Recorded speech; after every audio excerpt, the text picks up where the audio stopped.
Hey gang, it's today's metal detecting haul. It was a slow day, but some interesting stuff as I lose it all in the ground.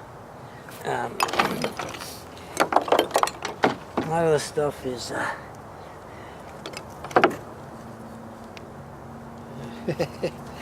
this is a farmer. Yeah, right.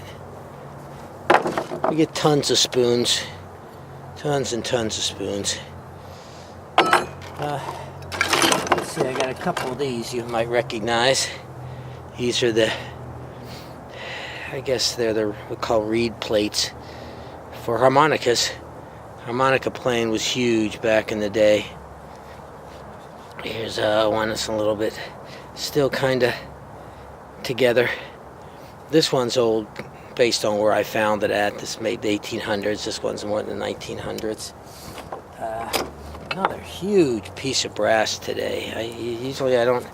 Last couple trips out, I've been finding some big pieces of brass, and I'm not sure what I'm going to do with it. Obviously, it has scrap value.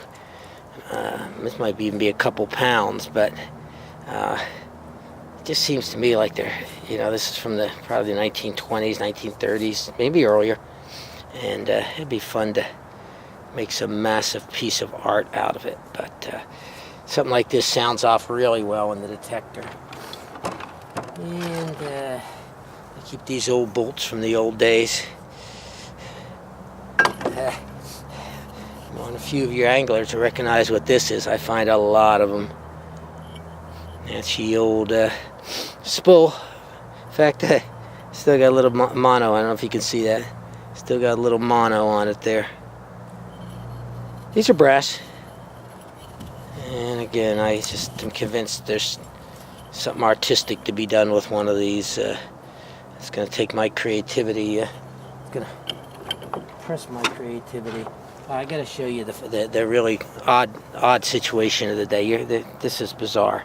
I was in a really old area and found this beauty. That is a musket ball. I found many of them before. This one was unfired and lead. And I hunted the area thinking, wow, this might be a start. I've also found large scents in the same area as this, and they were basically early 1800s, which is the federal period, which makes sense for musket balls like this. But this is the gospel truth. About 50 feet away, I was getting more toward a modern area. First thing I dig up afterwards, that's an unfired 50.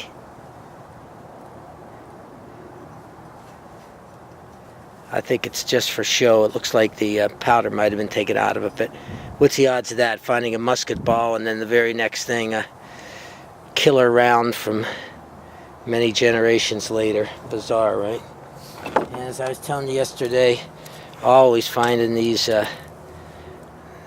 clock innards. So I pound them out, and I'm going to put them all on a board and polish them up because they are a nice quality brass. Not much else. Some fixtures, some brass fixtures. I'm not 100% sure what they are. They're made a little bit like a hose end, but I think it's a little more elaborate than that. So I'll research that. And outside of that, copper. A lot of copper tubing when you treasure hunt nowadays. And yeah, I have pounds and pounds of it. And then a nice piece of copper, much older. It was used in boating, maritime, because I am near the bay right now. And a few other things, none of them all that exciting. Thicker copper. But that's more like a typical day in the neighborhood. And more copper tubing. I now know copper the minute I dig it up, even before I have to test it or anything. But that's today's collection of stuff. Nothing major, but kind of fun.